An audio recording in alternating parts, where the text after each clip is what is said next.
Assalamualaikum warahmatullahi wabarakatuh. Saya Nadia Zakinya dari Prodi Akuntansi S1, kelas E, Fakultas Ekonomi dan Bisnis, Universitas Negeri Makassar. Di sini saya akan membuat video presentasi mata kuliah perilaku keorganisasian, yaitu materi sikap dan kepuasan kerja. Pada materi sikap dan kepuasan kerja memiliki dua subbab, yaitu yang pertama sikap, yang terdiri dari komponen utama sikap, perilaku dan sikap kerja yang utama. Yang kedua yaitu kepuasan kerja, yang terdiri dari mengukur kepuasan kerja, apa yang memunculkan kepuasan kerja, dampak pekerja yang puas dan tidak puas terhadap tempat kerja. Materi yang pertama yaitu sikap. Pengertian sikap. Sikap atau attitude merupakan pernyataan evaluatif tentang objek, orang, atau peristiwa. Komponen utama sikap terbagi menjadi 3 bagian, yaitu yang pertama komponen kognitif, yang merupakan pendapat atau keyakinan tentang sikap.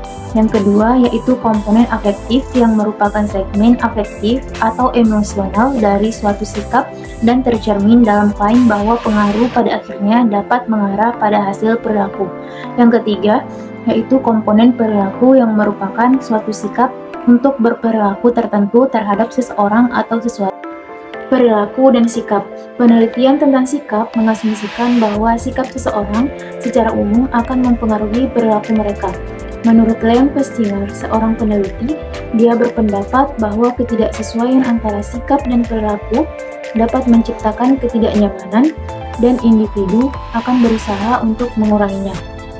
Faktor yang sangat mempengaruhi hubungan antara sikap dan perilaku adalah tingkat pentingnya sikap, ketidaksesuaian dengan perilaku, aksesibilitas, adanya pengaruh sosial, dan pengalaman langsung individu dengan sikap. Sikap kerja yang utama. Sikap kerja yang utama terdiri dari kepuasan kerja, keterlibatan kerja, komitmen organisasi, dukungan organisasi yang disarankan, dan keterlibatan kerja.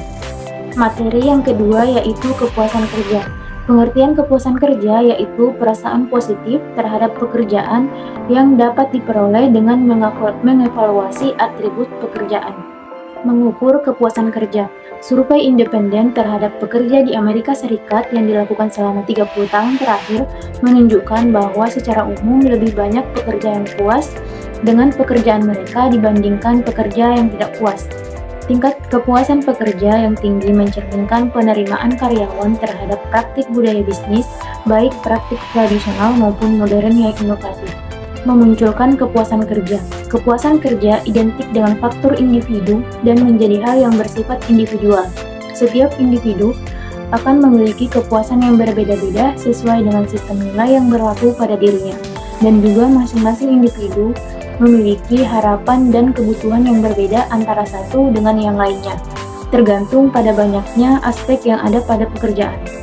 Kepuasan kerja tidak hanya mengenai kondisi pekerjaan, tetapi kepribadian turut memainkan peranan. Selain itu, faktor gaji juga sering muncul saat orang-orang membahas mengenai kepuasan kerja. Dampak pekerja yang puas dan tidak puas terhadap tempat kerja. Reaksi seorang pekerja terhadap ketidakpuasan yaitu yang pertama, keluar. Ketidakpuasan ditunjukkan dengan tindakan yang mengakibatkan keluarnya dari perusahaan. Yang kedua, suara. Ketidakpuasan dikomunikasikan melalui upaya proaktif dan positif menuju keadaan yang lebih baik. Yang ketiga, loyalitas. Ketidakpuasan ditunjukkan secara pasif sampai keadaan menjadi lebih baik. Yang terakhir yaitu pengabaian. Ketidakpuasan ditunjukkan dengan membiarkan keadaan memburuk.